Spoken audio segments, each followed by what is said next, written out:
Kanimozhi Somu. Thank you, Honorable Chairperson, sir. Thank you for the opportunity.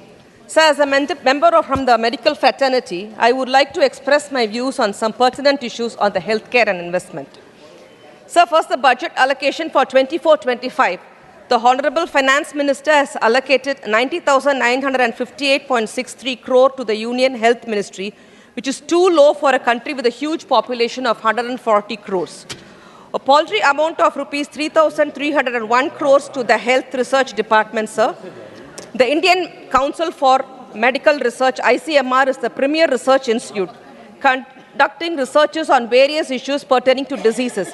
But what will the scientific officers in ICMR and its research wings do with the meager allocation, sir? Sir, rupees 7,300 has been allocated to the Pradhan Mantri Jan Arogya Yojana. This is too low for the health insurance scheme to meet the sustainable development goals and its underlying commitment, which is to say, leave no one behind. But in reality, it actually leaves most of them. So the union government is laying 18% GST on the premiums of the health insurance, which is unjustifiable. The union government collects around 20,000 crores every year from levying 18% GST on the health insurance. This cannot be called as leave no one behind, sir.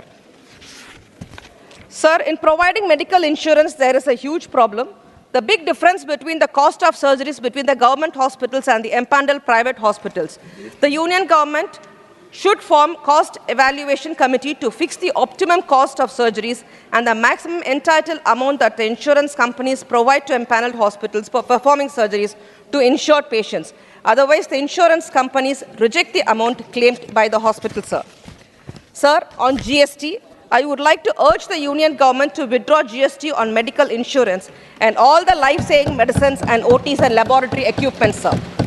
Sir, as a doctor, I can only say it will be an uphill task for the private-run hospitals to survive due to wrong policies and taxation by the union government. The operating, managing a hospital equipped with full-fledged medical equipments, scans, operation theatre, laboratory equipment, ICU ward, 20 to 25 beds with 10 to 12 doctors, 40 nurses, and a paramedical staff, for an example, with admin and hospital management and team and the rent for the building and security services. It is not an easy job. On all these services, GST is levied at the rate of 18 to 25%. As a medical fraternity, we are not able to get the refund because services rendered by the hospital and the doctors are classified under exempt services, which debar the doctors and hospital to claim the GST paid and get refund. Sir, I urge the union government to bring hospital services also on par to the export of services and goods who have GST 0% on the goods and services, avail input tax and claim refund. The same can be allowed for the hospitals and doctors. The doctors also come under the Consumer Act as similar other vendors. On the contrary, the benefits availed by the other vendors related to GST cannot be availed by the doctors and hospital, which is very, very unfair, sir. We are not able to take the input credit, sir. Sir, since the medical services provided by us attract zero GST, there is no way the GST paid on the hospital equipment can be recovered, considering the high maintenance expenditure incurred for making things more worse. Therefore, I urge the government to suggest to the GST Council to include a zero GST for all important medical and laboratory equipments and medicines as an agenda to be passed by the GST Council and further to make suitable amendment in the GST Act. Sir, whenever a member asks the government a tough question, they immediately say, health is a state subject. Yes, sir, health is a state subject.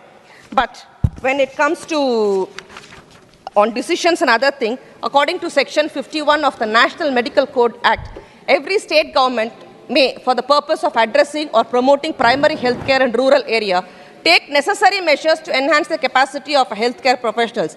But the union government, through the introduction of NEET, has taken a detrimental step to disturb the availability of the adequate specialist doctors to serve in the PHCs located in the remote and areas of the state. This is a breach of its own law by the union government, sir. Sir, the government of Tamil Nadu, under the dynamic leadership of Honorable Chief Minister Thalapathy M.K. Stalin, is implicating many innovative, inclusive special initiatives, such as the Chief Minister's Comprehensive Health Scheme and the Innuyur Kapam Dittum, which can also be implemented in the central government, sir. I take this opportunity to take care of the GST levied on the medical fraternity to be passed in the GST Council. Thank you, sir. Thank you, Kanimozhi Somu ji. Now, Mr. Sanjay Singh.